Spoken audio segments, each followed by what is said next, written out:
Un sacerdote es aquel hombre que, de acuerdo a las creencias y a los rituales de la Iglesia Católica, intercede entre los hombres y Dios. Es aquel hombre que intercede por esos creyentes para la expiación de los pecados y se supone que debe respetar todos los mandamientos de Dios, así como el de no matarás. Pero no siempre es así, ya que muchos líderes religiosos llegan a estar envueltos en actos terribles que incluso llegan a romper la fe de muchas personas. El siguiente caso ocurrió en el municipio de Mistrató, en Colombia, provocando la conmoción de todo un país y, como dicen los escritos, no hay nada oculto entre el cielo y la tierra. El 15 de febrero del 2007, un campesino de la localidad de Anserma caminaba por un camino boscoso para llegar más rápido a su destino. Mientras se adentraba por ese territorio, logró observar los restos de dos cuerpos incinerados cerca de las orillas del río Guatica. Tal fue su sorpresa que salió corriendo del sitio para dar aviso a la policía. Se dirigió a la CTI, que es un cuerpo técnico de investigación de Anserma, y cuando los investigadores arribaron al lugar, encontraron los dos cuerpos casi calcinados en su totalidad, pero debido a que el fuego los había consumido, no se podía establecer bien el género. Sin embargo, se encontró un collar religioso y un pendiente, y al hacer el levantamiento de los cuerpos, obviamente se dieron cuenta que las larvas ya habían comenzado su proceso, lo cual significaba que por lo menos llevaban allí de 48 a 52 horas en el lugar. Se procedió a hacer una revisión y a solo unos metros encontraron un negativo fotográfico. Los cuerpos fueron trasladados a medicina legal para realizar la necropsia de ley, pero debido a que estaban casi calcinados fue imposible identificarlos en ese momento, por lo que algunas piezas óseas fueron enviadas al Departamento de Antropología Forense de Bogotá, que luego del análisis determinó que pertenecían a una mujer de entre 30 y 35 años de edad y una niña de entre 5 y 7 años de edad. La persona adulta tenía dos lesiones en el cráneo, específicamente en la parte frontal, y la pequeña tenía una lesión en la región occipital. Ambas personas estaban sin identificar y días después los peritos lograron revelar el rollo encontrado y eran 4 imágenes. En una se apreciaba un hombre y en otra una mujer joven y dos fotos panorámicas de un paisaje. Pero a pesar de eso no sabían de quién se trataba, no se podía ver muy bien y en sí las imágenes no arrojaban ninguna pista. Una mañana, uno de los investigadores del caso estaba leyendo el periódico y vio una nota que decía que madre e hija siguen desaparecidas. La noticia decía que desde el día 12 de febrero del 2007 no sabían sobre su paradero. Se trataba de María del Carmen Arango Carmona, de 31 años, y su hija María Camila Díaz, de 6 años, quienes fueron vistas por última vez en el municipio de Mistrató, cuando ambas visitaban al señor José Francés Díaz Toro, quien para esa época era el cura de esa localidad. Las pesquisas de la investigación llevaron a la policía a contactar a la persona que había hecho el reporte hacía varios meses en el CTI de Pereira. Se trataba de Héctor Fabio Carmona, hermano de la desaparecida, mismo que logró identificar el collar religioso que se encontró en el lugar y además de las imágenes reveladas en el rollo, la cual mostraba que posiblemente era el sacerdote José Díaz Toro. Habría que confirmar si efectivamente los cuerpos correspondían a las personas desaparecidas. El Instituto de Medicina Legal solicitó al CTI pedir una muestra de ADN a uno de los familiares de la joven para poder enviarla al Departamento de Genética, para así cotejarla con el ADN de las víctimas y ver si efectivamente correspondían a María y a su hija. La respuesta llegaría en el mes de junio, cuando los resultados de genética demostraron que correspondían a María Arango y María Camila Díaz, quienes en vida eran la cónyuge e hija del sacerdote de la iglesia del pueblo, José Díaz Toro. Aunque este secreto solo era sabido por la familia de María. Según las investigaciones recabadas por el testimonio del hermano de la víctima, ambas habían llegado a la casa cural de Mistrató, donde trabajaba el cura, el día 7 de febrero en horas de la tarde. ya que debido a la relación oculta que llevaba el cura, María y su hija vivían en Dos Quebradas y solo lo veían una vez cada 15 días. Al escuchar rumores de que Díaz Toro tenía viviendo a una supuesta sobrina suya en la casa cural, María decidió comprobarlo por ella misma, porque posiblemente le estaba siendo infiel. El día 12 de febrero, María Carmona llamó a su familia muy angustiada porque había encontrado a una jovencita en la casa de la iglesia y les dijo que iba a confrontar a su pareja, y a partir de entonces no volvieron a saber de ella. Los días pasaron y no había señal de María y su hija. La llamaron en muchas oportunidades y al ver que no contestaba, los hermanos de la joven decidieron visitar al sacerdote para pedirle que le dijera qué sabía sobre ella, pero él dijo que no sabía nada desde el día 12 de febrero. Los días fueron pasando hasta que finalmente decidieron reportar la desaparición a las autoridades. En un principio, a la policía le costó asimilar que el principal sospechoso fuera un sacerdote de la iglesia, pero conforme fueron conociendo la historia, entendieron mejor el hecho que se estaba investigando. Ambos se conocieron en el año 1995, cuando José Díaz era sacerdote de la iglesia del municipio de Buenos Aires, Cauca, en Colombia, cuando ella apenas tenía 19 años. María del Carmen creció en ese municipio al lado de sus 10 hermanos y hermanas, siendo ella la mayor de ellas. Su madre quedó viuda y se hizo cargo de todos ellos, y debido a eso eran de origen humilde. Siempre creció con la falta de su figura paterna, esa figura que encontró en el sacerdote de la iglesia. María era una mujer rubia y delgada, de buen aspecto, y ella iba por las tardes a misa, y no tardó mucho tiempo en que el cura se enamorara de la joven. Pronto se empezaron a ver con frecuencia y su familia se dio cuenta que pasaba mucho tiempo en la iglesia, pero aún así no sospecharon nada debido a los votos de castidad que tienen los sacerdotes. Un año después, José Francey lo habían cambiado de iglesia a un pueblo cercano llamado Pueblo Rico y le pidió a María que se fuera con él, aunque no podían estar juntos, y por esa razón la llevó a vivir al pueblo vecino para así poder visitarla constantemente. Pero la relación empezó a deteriorarse con el pasar del tiempo, puesto que la joven quería tener una relación normal y hasta formar una familia, y él no estaba dispuesto a dejar su cargo de sacerdote. Tenía que conformarse con verlo una vez por semana y tenían que ocultarse todo el tiempo. Eso comenzó a disgustar a la joven y 4 años después, en el año 2001, quedó embarazada.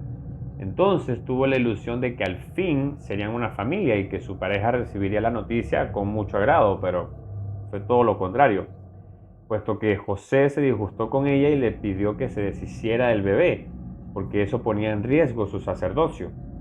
Desesperado y con miedo a que alguien lo descubriera, la llevó a vivir al municipio de Dos Quebradas, perteneciente al departamento de Risaralda, y fue entonces que su actitud comenzó a cambiar completamente, porque ahora ya sentía la carga de María y de su hija y de la familia y no sabía qué hacer. Los meses fueron pasando hasta que en octubre del 2002 nació su hija, en la cual llamaron María Camila Díaz Arango. El esfuerzo del sacerdote por tratar de ocultar que sostenía una relación de concubinato con María del Carmen desde varios años se le fue agotando después del nacimiento de la niña y solo pensaba en el peligro de perder su cargo sacerdotal si se llegaba a conocer la verdad. No satisfecho con su doble vida, el sacerdote también acostumbraba a salir en las noches a los municipios cercanos en busca de nuevos romances en compañía del sepulturero de la iglesia. Y fue entonces que María hizo un último intento por estar juntos y presionó al cura diciéndole que si no renunciaba al sacerdocio, lo denunciaría a la iglesia y les contaría sobre su relación y su hija. Los problemas comenzaron a ser más frecuentes y él se iba alejando cada vez más de ella y de su hija. María del Carmen tenía que decir que su esposo se encontraba en España y que el cura solo era amigo de la familia. La pequeña también tenía prohibido llamarle papá en público y cuando alguien le preguntaba sobre su papá, la niña decía que estaba en España.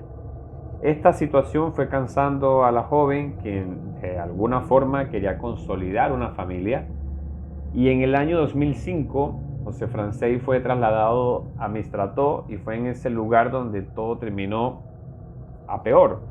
puesto que María del Carmen se enteró de algunos rumores que decían que el sacerdote de la iglesia tenía viviendo a una sobrina suya en la casa de la iglesia, y la joven sabía lo que eso significaba.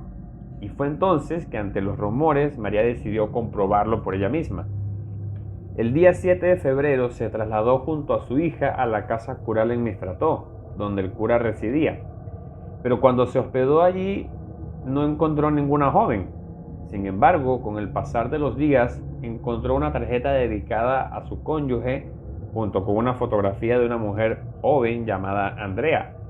Se enfureció y confrontó al sacerdote por ello, pero él dijo que una feligresa se lo había regalado. Y fue así que el cura le pidió a una conocida suya llamada Luisa Andrea que le dijera que ella se lo había regalado porque se había portado muy bien con su familia. Sin embargo, María del Carmen no quedó conforme con eso y siguió buscando pruebas de la infidelidad de su pareja. El día 12 de febrero encontró el negativo fotográfico hallado en el lugar de los hechos, en el cual se apreciaba la fotografía de una mujer. Y tras este hecho, la joven lo confrontó, pero él siguió negándolo todo. Decidida a revelar su relación, lo amenazó nuevamente con decirlo y posterior a eso llamó a su familia, les explicó lo sucedido y esta vez haría pública su relación con el cura de la iglesia. Y a partir de ese día no supieron más de ella.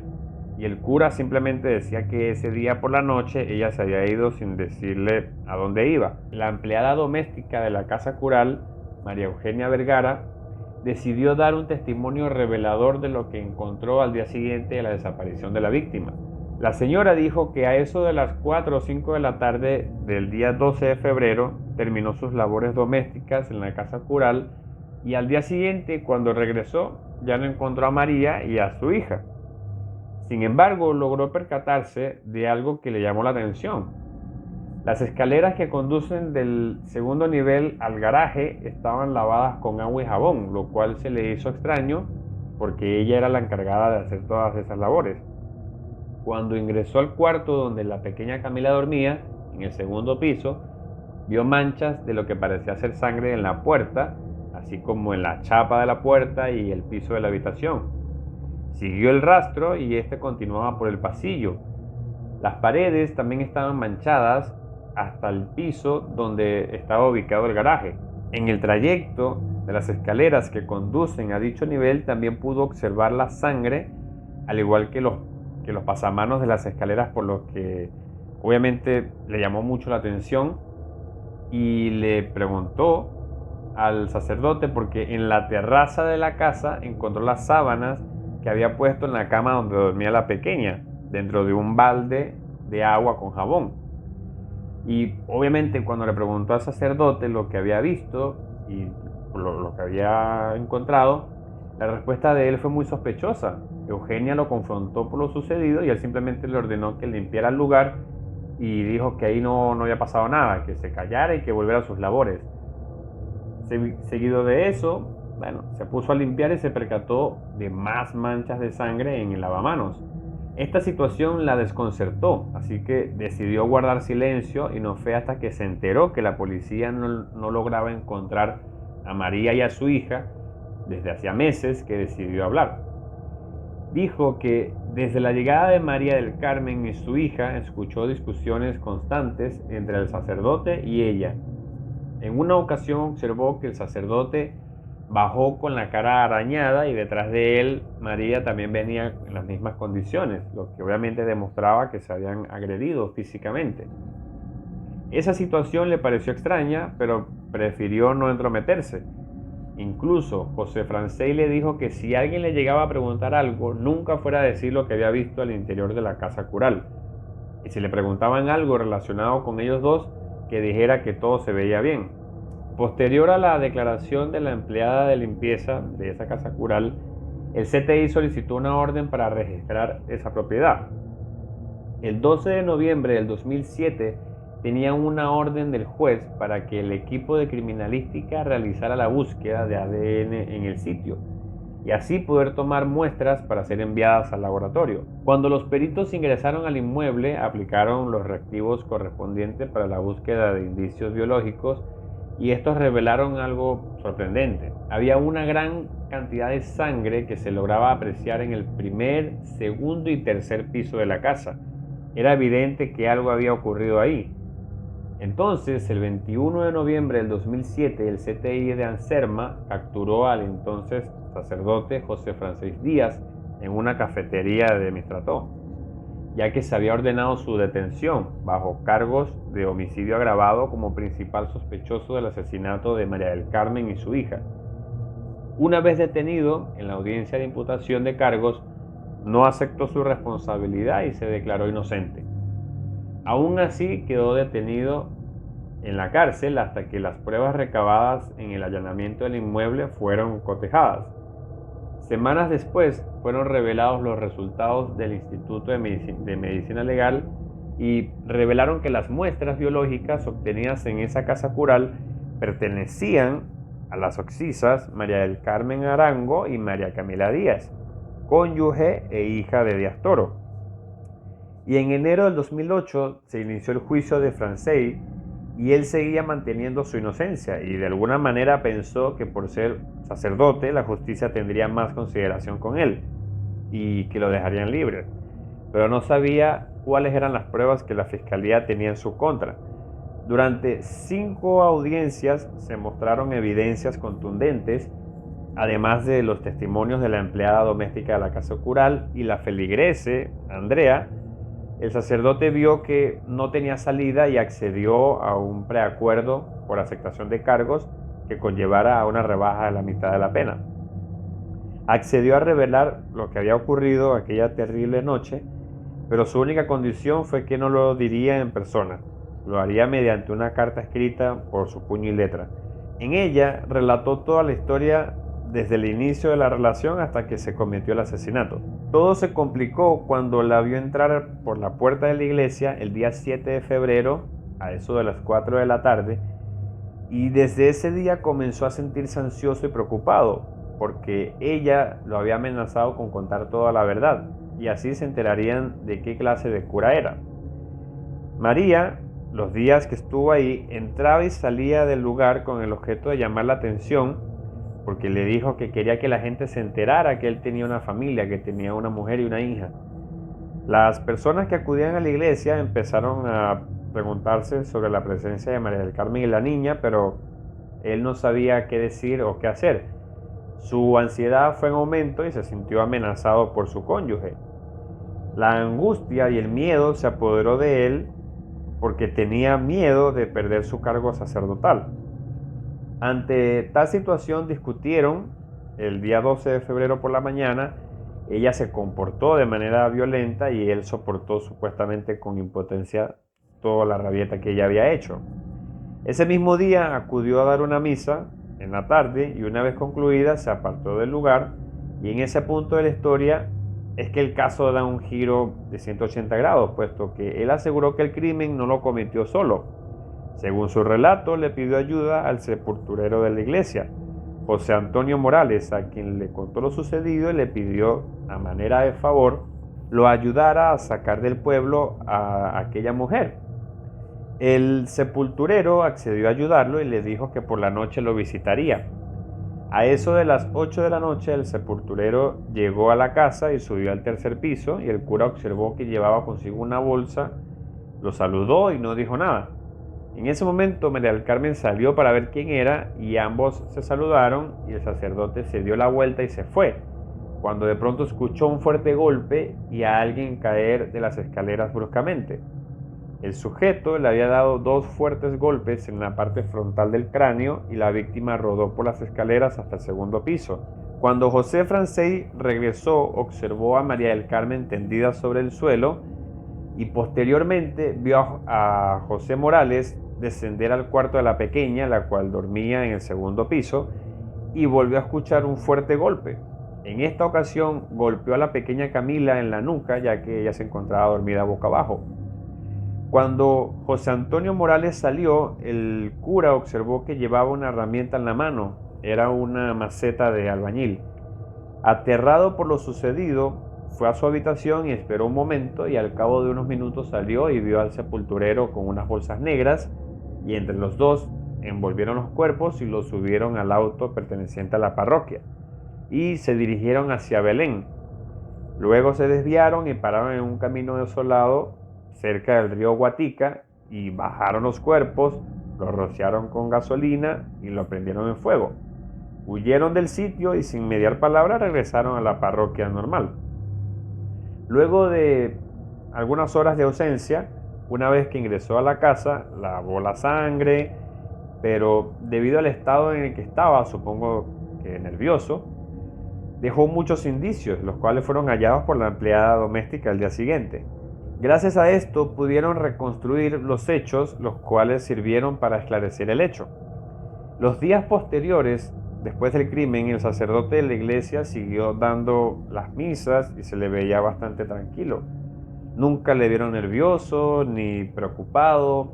Toda la comunidad quedó perpleja al enterarse del crimen que había cometido, porque de hecho una de las personas del pueblo dijo que hasta lo vio en una fiesta de unos 15 años y lo vio compartir normal y se quedó muy sorprendido de eso. Debido a todo esto, en junio del 2008 fue sentenciado a 23 años de prisión por haber cooperado con la policía, aunque para muchos esta sentencia era considerada muy baja. El caso parecía cerrado luego de la sentencia inicial, pero el Tribunal Superior de Pereira anuló dicha actuación y ordenó reiniciar el juicio sin otorgar rebajas. El tribunal dictaminó que la fiscalía y el juzgado se equivocaron porque no tuvieron en cuenta que para la época de los hechos ya estaba vigente la ley 1098, la cual prohíbe otorgar beneficios cuando las víctimas son menores. Además de eso, el 4 de julio del 2008, el CTI capturó en Mistrató a José Antonio Morales, el sepulturero del municipio y cómplice del sacerdote, por su presunta participación en los asesinatos. Y en octubre del 2009 fue condenado a 17 años de prisión por su autoría en el crimen. Por las diferentes fuentes que consulté para este caso, muchas no coincidían en el nombre del sepulturero, porque muchas dicen que se llama José Antonio Morales Ramírez y en otra dice que se llama Jorge Antonio Morales Ramírez. No sé si es Jorge o José, porque todas las fuentes tienen diferentes nombres. En julio del 2010 condenaron a la Iglesia Católica a pagar 600 millones de pesos colombianos a familiares de la víctima y finalmente el 5 de junio del 2013 el juzgado de Belén condenó al sacerdote a 45 años de prisión en la cárcel de Manizales en Colombia. Y no cabe duda que no hay nada oculto entre el cielo y la tierra. Pero ustedes, ¿qué opinan sobre este caso? ¿Conocen algún caso en donde la iglesia se haya visto envuelta por estas cosas, los sacerdotes? Déjenlo en los comentarios, suscríbanse, activen las notificaciones. Nos vemos en un próximo video.